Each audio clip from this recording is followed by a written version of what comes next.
夏柳青，你难道看不出我现在满身杀气吗？哎呦，你别逗我，你想笑死我吗？你不管我，我都快玩完了。你哪儿有冒杀气？你在冒杀气呢！你真以为我不敢杀你？是个是非善恶颠倒的混蛋，我宰了也白宰。我确实是，可我懂是非，也能辨善恶。我只是选择了恶而已。虽然不知道你脑子里进了什么水，在我这儿比比划划的，你呀，良善的小兔子。你说谁是兔子？豺狼吃人，腹内饥饿而已，从不用心理建设。你，望爷，你们什么时候到的？就他说你冒傻气那会儿，紧张的都没发现我们。闭嘴！望爷，你看着，我这就处理了夏柳青。算了吧，先给他止血，一会儿押着他一起过去。可以啊，兔子杀手搞定了夏柳青。滚蛋！有多远滚多远！你们处理了几个？啊，您要是不拦着，我就处理夏柳青了，其他人就……不知道该高兴还是该难过呀。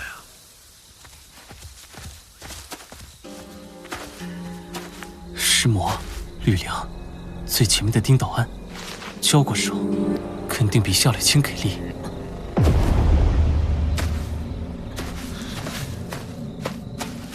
望爷，这丁道安、夏柳青，我让他活着，他死活关我什么事？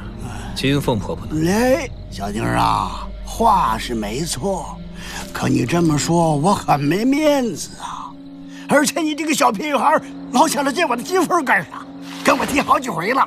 早听说当年全县恶人堆里有个从不作恶的姑娘，还把凶灵夏柳青收拾得服服帖帖。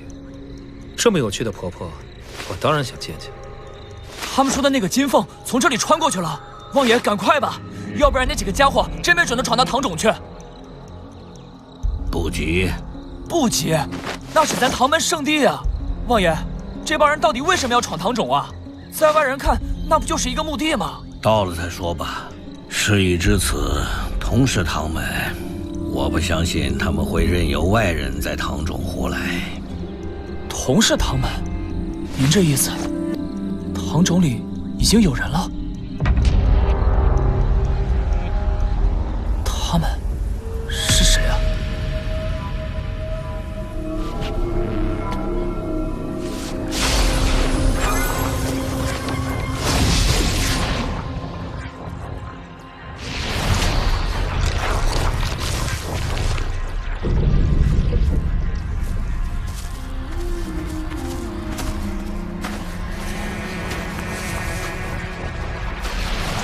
二位，我可过去了。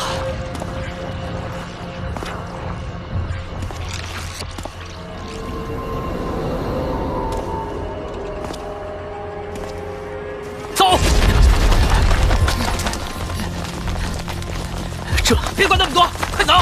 现在就算是陷阱，也只能向前了。那是，我没看错吧？那是。少见了，几位。唐瑶、唐宇，刚才那几个外来人呢？过去了。过去了？你们就这么放他们过去了？唐宇，你们怎么会在这儿？这些年你们去哪儿了？我不管你们干嘛去了，放过那些外人擅闯堂冢，到底怎么回事？你们给我解释清楚！我解释不清楚，我只是被交代了，这是咱们唐门圣地，不适合大动干戈。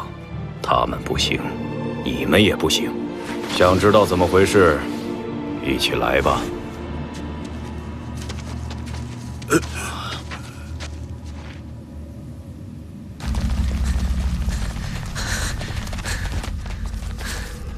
这就是堂冢吗？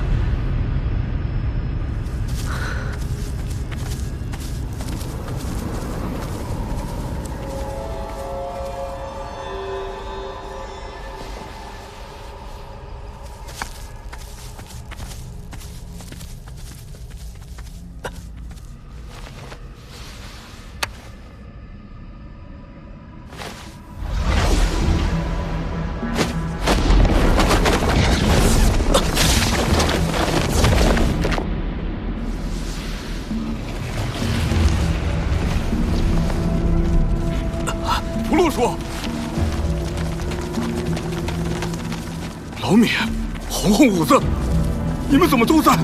这是……已经没我们的事了，看着吧。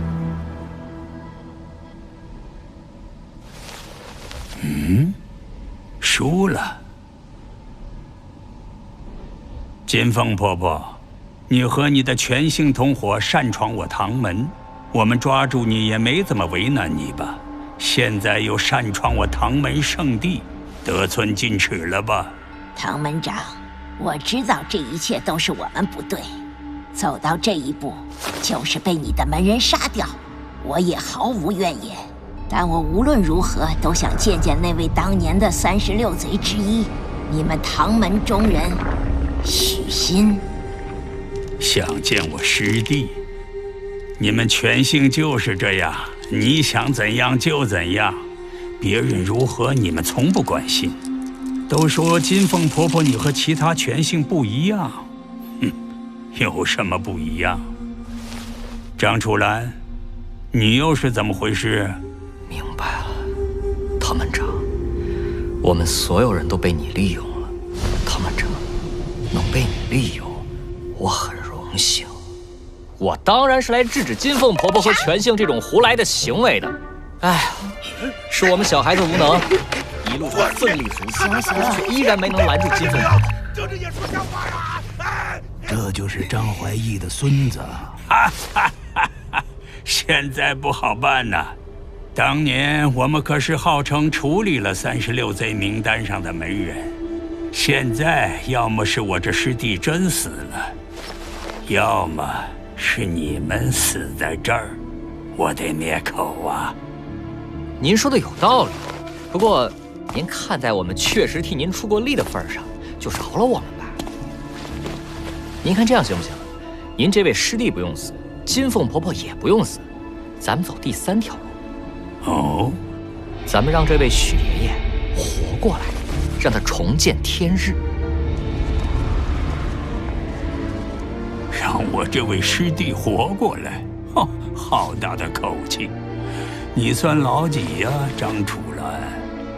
嗨，我老几都不算，但这个方向皆大欢喜，咱们争取争取嘛。您等等哈。哎，好嘞。嘿嘿。您都知道了，现在我很为难呐。本来我这位师弟就这么一生困死在冢里也无妨，现在全姓这么一闹，您说我怎么办？嗨，全姓这帮人，可恶！反过来，唐门长您的心胸，您的识大体，可佩。当年唐门的处境，我非常理解。一边是那种特殊环境，一边是同门之情，做出这样的抉择，可叹可敬。感谢您的理解。那您看现在这事我该怎么处理呢？别，您不用问我没有资格给您建议，我只代表公司说说我的态度吧。对您这位隐遁了几十年的师弟，我没有看法，之后怎么安排，只要不违背国法，都是您唐门的事。至于擅闯唐冢的人呢，在我眼里只有行为，没有流派。这行为着实可恶，该罚该治，但会考量前因后果。至于您担心的关于您这位师弟消息走漏问题，我倒是有点发言权。不管他当年做了什么，也不管当年大伙的处理手段是否过激，这事儿在当年就已经了了。到今天，我不许有人再借这件事兴风作浪。对所有人，公司的态度都一样，谁搞事，我搞谁。明白。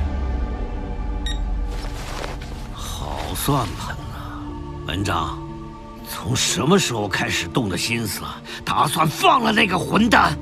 话可别乱说呀，师弟，这都是被全姓妖人逼迫的无奈之举。这些话留着糊弄外人去吧。纵容权姓大闹唐门，你打算怎么向这些一直以来信任你的门人交代？这就是你作为门长守护唐门的方式吗？放心，会有交代的，都会有的。这位小朋友是丁岛安、梁豪杰、久仰、师魔，还有那个吕梁也来了呀！太好了，屠军房，我问你，这个吕梁跟我的那些门人一样，是被你引出了三尸吧？但是吕梁所展现的三尸可不一样啊，不但不会给他带来困扰，还很好用呢。你别看我，你这又不是多大秘密。你不来，我也会找到你。其他人我不管。你要想活着出去，那就让我门人的三尸变成吕梁和你那样。哼，确实能做到，不过这可未必是好事。吕梁会接受我的能力有他自己的原因。我个人的建议，三尸这东西嘛，还是靠自己搞定的好。你们三魔派的历史我清楚，我当然知道自己解决比较好。贪嗔痴，这三魔到我这个年纪也没办法消除，那些门人怎么办？我管他们一辈子。如果他们接受你的能力，你必须全力帮他们。可以，直到屠军坊解决前，你们这些权姓全都得留在这里。接下来是你们几个。这边是一位你们的前辈，当年的36贼之一，也是现在世上唯一掌握丹氏的人。丹氏？这世上真的有人会那个？36贼是什么？这些年你们身边的这些内门同门哪儿也没去，他们一直跟着这位前辈修习丹氏。瑶儿，这些年你们一直都在这冢里。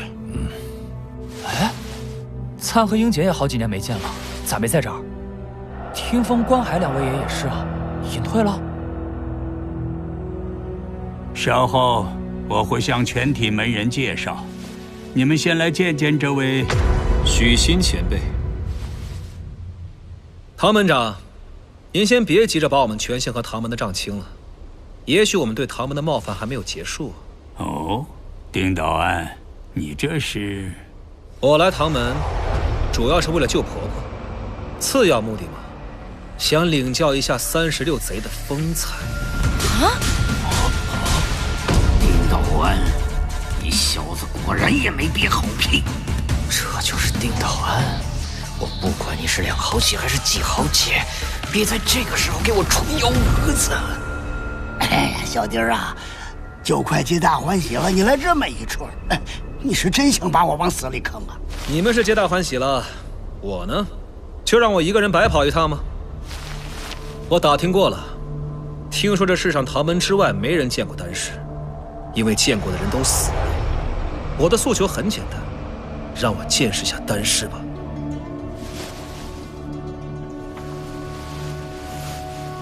师弟，没事的，师兄。小伙子，他们说，论打架，你是天下第2人，对吗？对。他们还说，你小子品性也不错，可是却和全姓的妖人混在一起，图什么呀？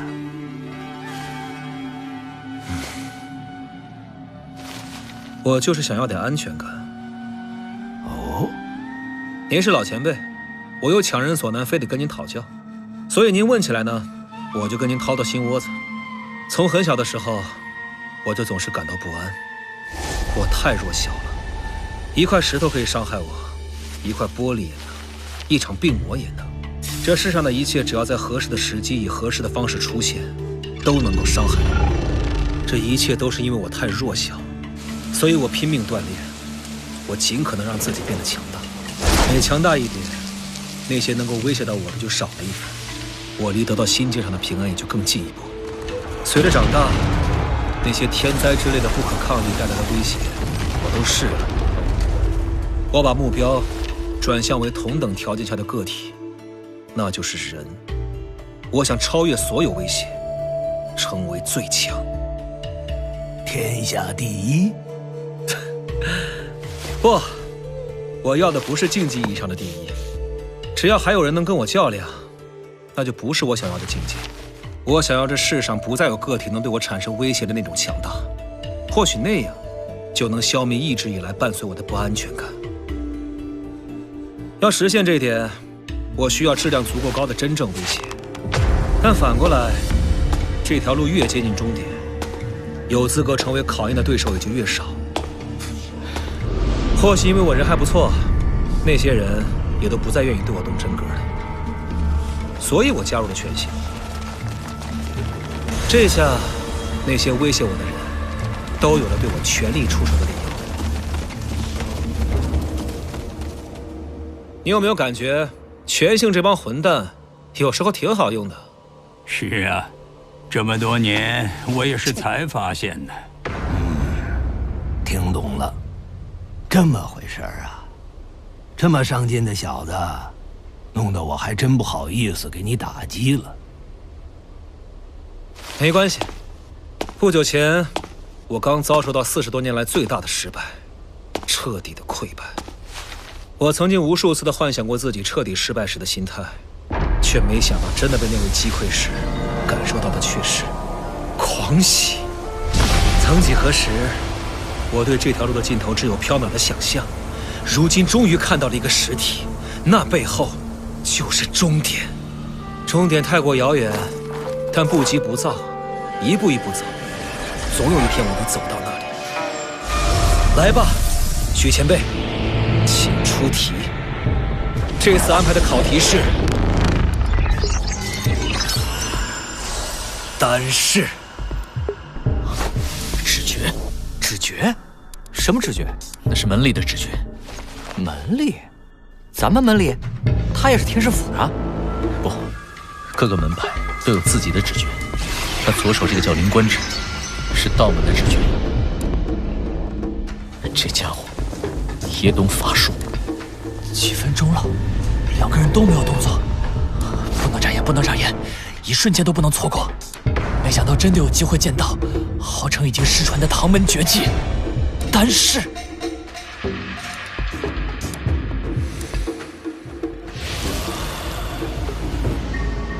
内修法门，观。世上内修总结起来只有一个字：看。但看法不同，会导致结果有本质上的差别。这正是诸多流派的由来。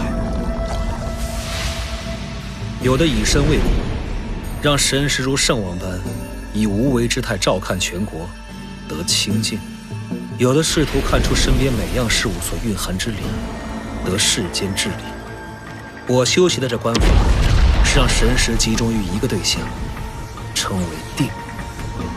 通过照定这个对象，反过来提升自己的观力。观力越深，定力就越强，我看得越透。最终能得到的能力是看破。目前我还做不到看破，但能看那些常人看不到的东西。先天一气活泼自然，这不停发散变化的生机就叫做气氛。来吧，徐熙，现在的我只能看到你，单是出手必定隐秘，你任何一个微小的变化，我也不会漏掉的。能感受到吗？怎么回事？发生了什么？鸡皮疙瘩已经起来了。来了，和张志伟迥然不同的气氛，但这个威胁感，如果张志伟的气氛就像天灾，除了令人绝望外，却感受不到任何情绪，你就是地地道道的人祸。这到底是什么情绪？到底是什么气氛？这是怎样扭曲的胁迫感？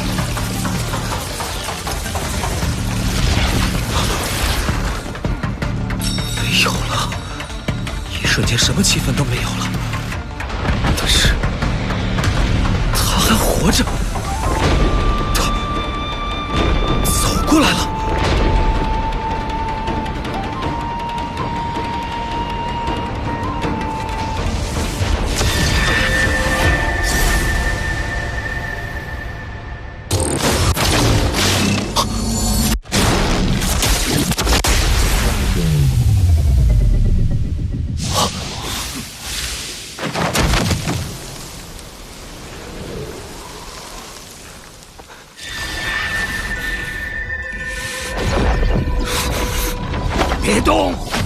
动都别动！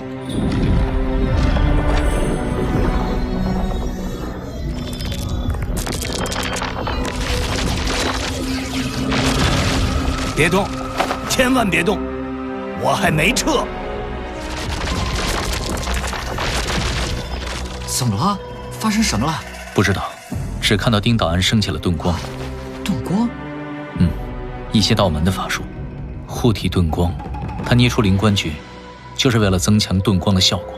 有人说遁光就是如今金光咒的原型，虽然没有金光咒的各种变化，但是单就护体来说，不会比金光咒差多少。那他现在是？有好多小丁丁在他周围啊，咋个说呢？就像旋到半空中的雨滴，他被卡到了。瑶啊，这什么情况啊？但是呢，而且许昕前辈这水平，就这样的瞬间，别说我鱼儿都不如。要不是丁道安留手，前辈就交代了。这就是丁道安呐，真想碰碰。前辈就这个水平。可能是之前的威压，丁道安虽然一开始就手下留情，但还是用出了能破坏前辈进攻的架势。他应该知道丹氏属于气毒类，用类似劈空掌的招式来攻击，并且架起了护身的手段，双保险。攻击接触前辈身体的一瞬，他察觉到了以前辈的实力根本接不下他的一击，但他居然能在这短短的一瞬间卸掉了攻击力道，便退为轻脱。丁道安算是救了前辈一命，同时也救了他自己。这小子也太快了！如果不是他把我轻送了出去，在我停下丹氏之前就被解决了。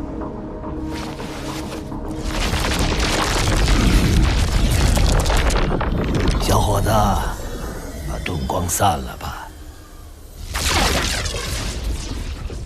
现在能察觉到吗？在他挥出那一击的时候，已经隐约察觉到了。平平无奇的刺激，却让我感到恐惧。这一击我躲过了，但那个隐约被我捕捉到的东西，却被他弹在了遁光之上，并且轻易地穿过了遁光。不，应该说吞噬更准确。而且我的周身不知什么时候已经被许昕布下了这东西。如果我继续追击，自己就会撞到这些东西上面。现在冷静下来，把官力定在那个位置的话，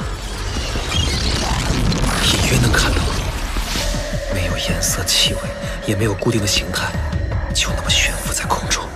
这就是丹氏，可以动了。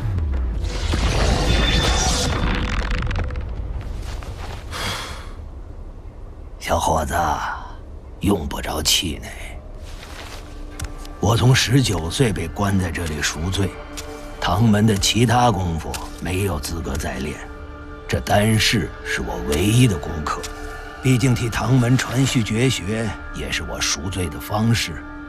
所以虽然我本人很弱，但我丹氏的水平可不是盖的。就算杨烈师兄复生，但这一手他可比不了我。没有，您多心了。在最后的一瞬，您把打进我遁光的丹氏停了下来，那就说明，一旦中了我就完蛋了吧？嘿嘿，反正我是救不了你。那我是又捡了一条命啊！大好事啊！有什么可气馁的？我是在合计怎么解丹氏这道题。继续从官吏入手是条路子，最终是可以看破丹氏的存在。不过要是丹氏配合那个枯木一样的身法，只有官吏就不够了。到底是终极的暗杀技，收获颇多，问题也颇大，我得消化消化去。打扰您了。还有各位，打扰了，我完事了，你们继续。不知道老衲会怎么对付，要不找天师请教请教去，反正也挨揍了，算是认识了。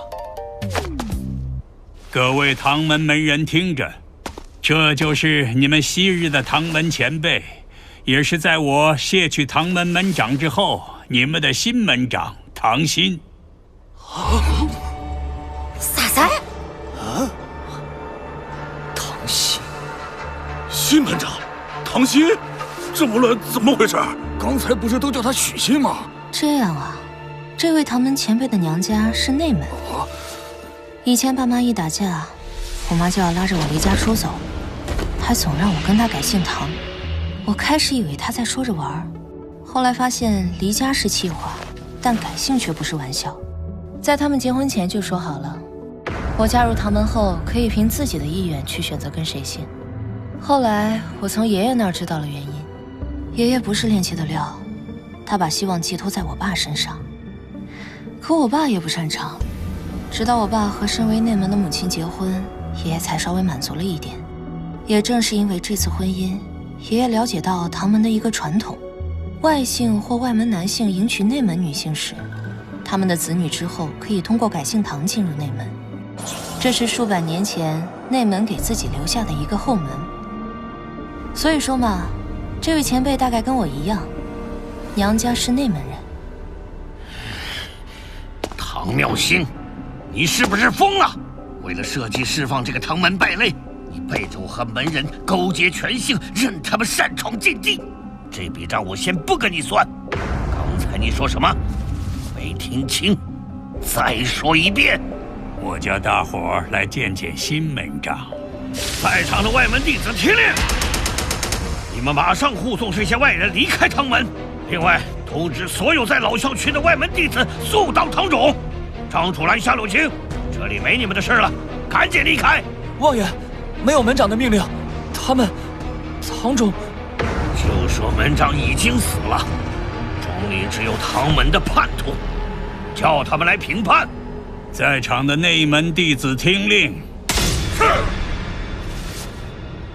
无论发生什么，你们也不能对同门出手。但如果公司和全姓的这些客人胆敢踏出唐冢一步，格杀勿论。唐妙心什么意思啊？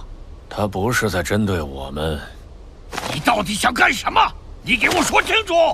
很简单，如果非要在唐冢胡闹的话，咱们同门厮杀愧对列祖列宗。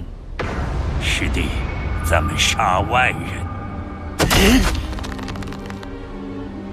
唐妙心，为什么？到底是为什么？你做的这一切？秋山，唐秋山，虽然你也姓唐，但你心里有杆秤的，一贯端端平的。为什么？他到底是怎么了？别急，都说了，所有的事对所有的人，我会一样一样都给你们一个交代的。全姓这些人的事，我已经尽力周旋了。公司的小朋友们也出了不少力啊，而且托你们的福，唐新师弟重见天日，看来也不是问题了。你们几个小家伙，目前在咱们唐门也都是好手了。我这张师弟肯定让你们不要留手了吧？怎么样，真正厮杀的感觉？不管你们从这次收获什么，察觉了什么，唐门的前辈之后一定会和你们一起解决那些不足。急不来，算下来麻烦都差不多解决了。现在没解决的只剩一个问题，就是唐门门长的问题。师弟，你太心急，没听我把话说完。我刚才说的是，在我卸下门长之位后，唐新才成为新门长。现在我还是唐门门长，所以你先别对我大呼小叫的。我知道对我这个门长你有很多不满意的地方，我自己何尝就满意了？纵观这些年，我知道我自己做了很多错事，有很多不当的行为，也没什么作为，更不要说把唐门发扬光大了。这些我还劝自己，人非圣贤，孰能无过？做不到开创，做个守成也罢了。但有一点，我始终劝不了我自己。作为唐门门长，我有个缺陷，我有个大缺陷，我不会担事，所以我决定了，就在今天，我要掌握担事。唐瑶星，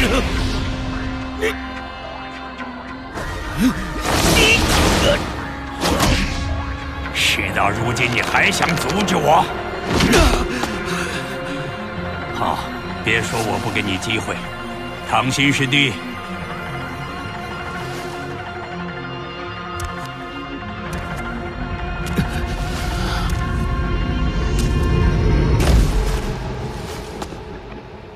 你现在就打死他，那一切问题就都解决了。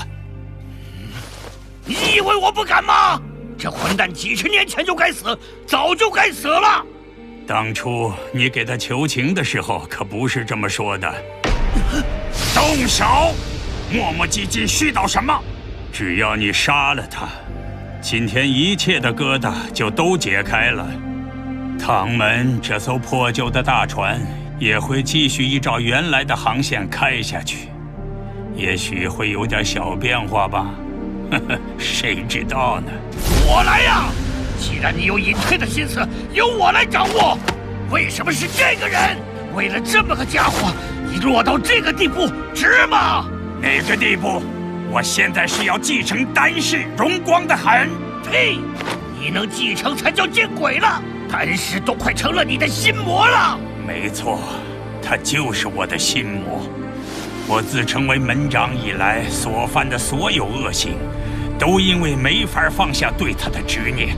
外门的各位，唐灿、英杰、听风、光海，这些你们的好兄弟、好师长，他们和你们现在看到的内门子弟一样，受我的蛊惑，这些年一直在冢里修习丹氏。也都因继承丹氏失败，已经身故。他们都已经在冢里了，这都是我一手造成的。不对，我们没有受到门长的蛊惑，确实是门长带我们进入冢中，为我们介绍了唐新前辈。但修行丹氏是我们见识过天下奇毒之后自愿的，这其中的危险，门长事前也跟我们说了。怎么没蛊惑？唐瑶，我记得见到英杰失败后的惨状，你曾退缩过。为唐门传续丹氏，向来是咱们内门优先，这是咱内门的荣耀，也是咱内门的责任。强大，咱们内门先强大；要死，咱们内门的人先去死，得有这个觉悟。当时我就是这么说的。不管怎么说，事情到了今天这个地步，我这个门长还不掌握丹氏，就说不过去了。师弟，在丹氏上，我确实过于执着，但除去丹氏，张口闭口老唐门的你，又比我强多少呢？而且你性子过于暴烈，唐门需要一场变革，巨大的变革。你我都是旧时代的卫道者，做不到的。那还有分校的那些负责人呢？他们或许在某个领域确实优秀，但做不到承前启后。其实秋山我都考虑过，他性子温和，脑袋又比你我活络，只是过于怕事，没有担当。但这个人不同，不到20岁，掌握了除炼气外唐门所有的手段，最终还继承了丹氏。身为唐门寄以厚望的弟子，却去和全姓掌门拜把子，这又是个行事不拘一格的天才。唐门需要的或许正是这样一个异类，而最重要的，正是因为选择了苟且偷生，他身上背负着巨大的愧疚感。他对不起唐门，他就会全心全意地为唐门着想。知道为什么我坚持让公司和全姓这帮人在这里看咱们内斗吗？是这个人的意思，他要改变唐门，矫枉必须过正。唐门不需要那么多秘密了。以前没有外人见过丹氏还活着的，今天也有了。以前没有门长命令谁也不能擅入唐州，今天别说门人，全姓都闯进来了。这一幕一幕，别说你看了上头，我自己看了也寒心呢。所以师弟呀，你虽然不是个门长的料，但你刚直坦率，是个很好的监察者。我求你接受这个新门长，然后像看着我一样看着他。告诉你一个好消息，他不像我，他在门人当中没有基础，你管起来会比较轻松吧？你是在求我吗？你根本是在逼我！你要是真求我，那你就不要继承丹氏，行不行？我就是在逼你，不光是你，还有这个人。你以为让他出来最大的困难是全兴、公司那些可能会耿耿于怀的人？都不是，是他自己呀。他本想让自己困死在这里，我不这么逼他，他肯当这个门长。不逼自己卸下一切担子，我没这个胆子去挑战丹氏。就那么重要吗？丹氏，当年你我亲眼看见的，丹氏失手过。好，正好这个张楚岚也在，他不是想了解了解吗？我就让他知道知道，在老校区咱们没骗他，只不过有些细节没告诉他。当年的唐门不比现在。大部分机关都没撤，那个张怀义刚穿过老校区，机关就触发了。他知道闯山无望，就想溜，身法也确实快。当时也只有你、我和杨烈门长能跟得上。杨烈门长当时就在他周身布了丹氏，看他当时的反应，似乎察觉到了危险。你我可都亲眼见到，他是开着金光咒撞过丹氏逃走。金光咒被吞噬的千疮百孔，他绝对中了。就这样，这一路追下去，他根本没有发作，直到追出了校区，杨烈门长还不放弃，这才让我们回去守护唐门。这一去，他就再也没回来。但几天后接到过他一个电话，你接的，他怎么说？他说，不必为他担心，他一定会送唐门一份大礼。现在看。那份大礼说的就是气体源流了。哼，什么气体源流，我是没见过，不知道啥玩意儿。反正夺人家手段这个行径吧，我是觉得不大地道。不过杨烈门长也是为唐门好，这没什么可非议的。我想对你说的是，或许在你我心里，丹氏是至高神圣的，但对这个世界不是，它也会被破掉。你该放下了，咱们一起放下好不好？我答应你，这个人的事我也答应你。你要赎罪，咱们有的是办法。不好，在成为新门长之后，我做的第一件事就是要看看张怀义的尸体。当时尸体还在华北徐翔手里，为了这件事，我差点和公司董事会翻脸。最终，在他们重新布置现场前，还是让我秘密看了张怀义的尸体。表面上虽然死于一记打在胸口的重击，但小腹处局部的经脉已经能察觉到崩溃的迹象。他中了丹氏，而且起效了。管他什么8奇迹的创造者，管他什么气体源流，丹氏的神话依旧不灭。张楚岚，我知道你最近过得不容易，不过别以为你家那点东西谁都会惦记。我唐门有我唐门的骄傲。师兄，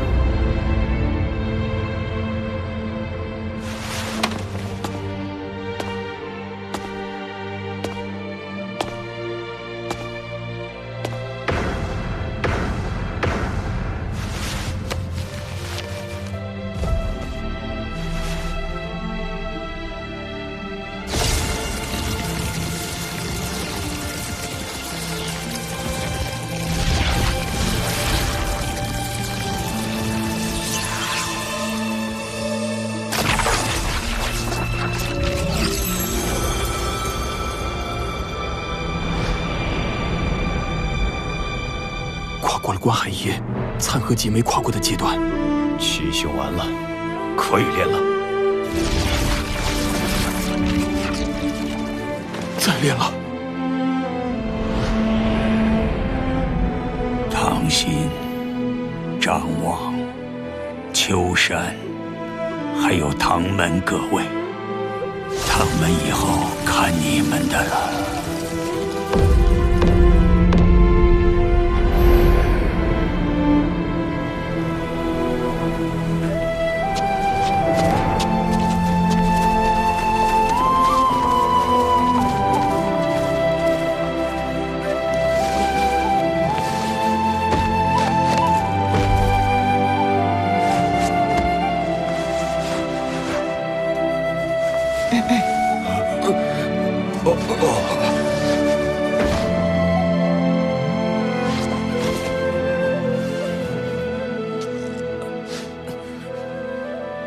张望前辈，我们是不是回避一下？看着，这是门长的意思。之前你们所做的一切，门长已经跟你们一笔勾销了。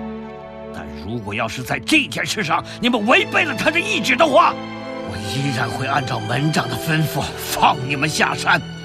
但从此以后，你们都是整个唐门的敌人，咱们之间不死不休。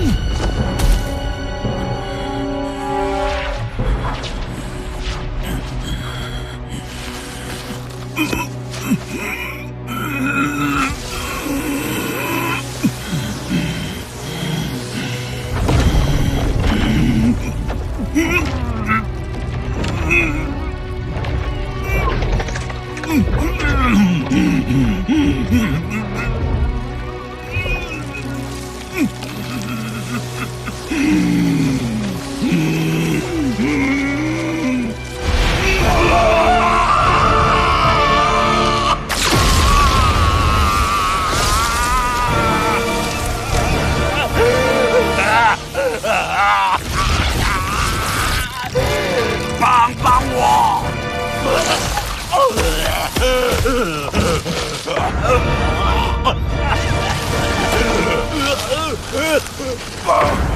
帮帮我！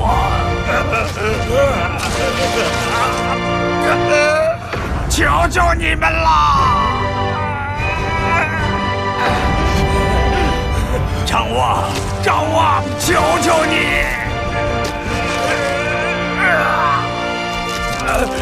秋山，夏柳青，老子饶了你，帮帮我！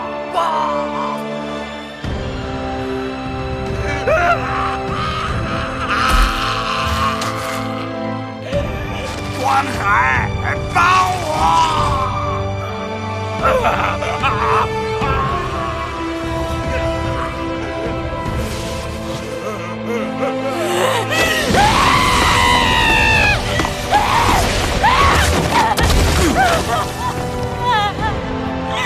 你也要割上我钱，我也会切割。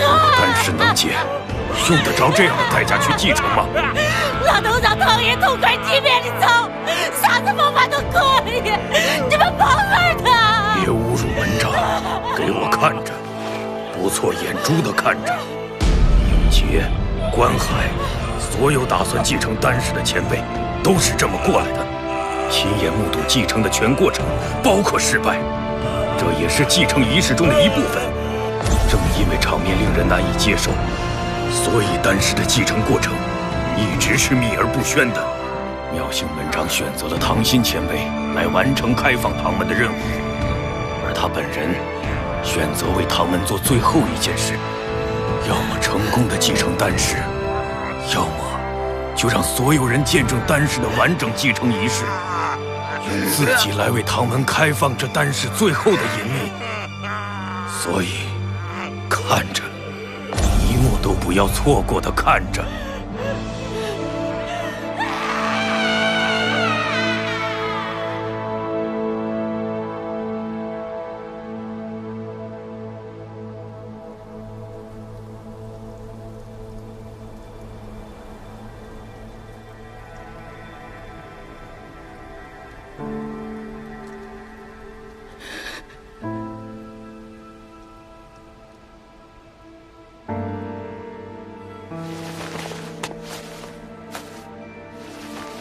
秋山，你来安排一下吧。钟离不行。唐妙兴在位门长期间，不但毫无建树，更因自己的一意孤行，给唐门带来重大的损失。这几天的所作所为虽非本意，但近乎于背叛唐门。不以唐门的罪人处置，已经是宽大了。唐妙兴没有资格进入唐中。唐心，以上是妙兴师兄的原话。秋山，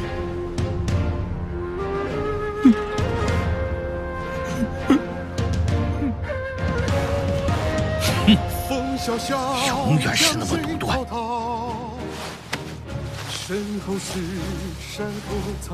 涂军芳，你处理我门人身上的3尸要多久时间？如果只是教会他们方法到他们能够自己休息的地步，1天足够。但你要是不介意的话，我打算给他们看功，直到他们能成功控制为止。笨的1周也学会了。好，就1周。在场的外门弟子护送这些客人到校区，安排一下。你和这些内门的门人呢？这些内门的孩子自然该从这堂中里出去了。至于我嘛，你觉得这种事你还问我？门长，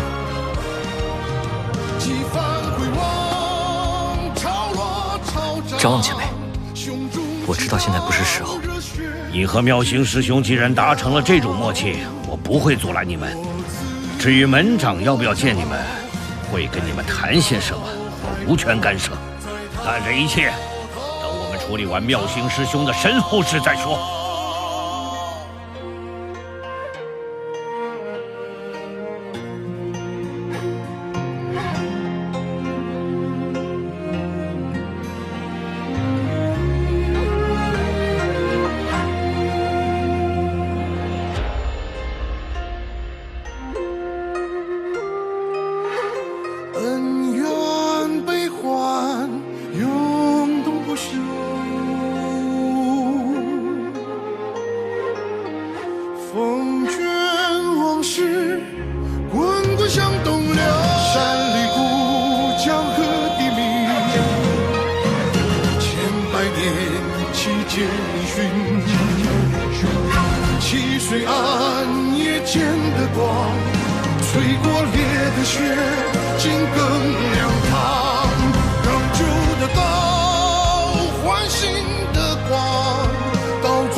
可询问来世，谁人在中？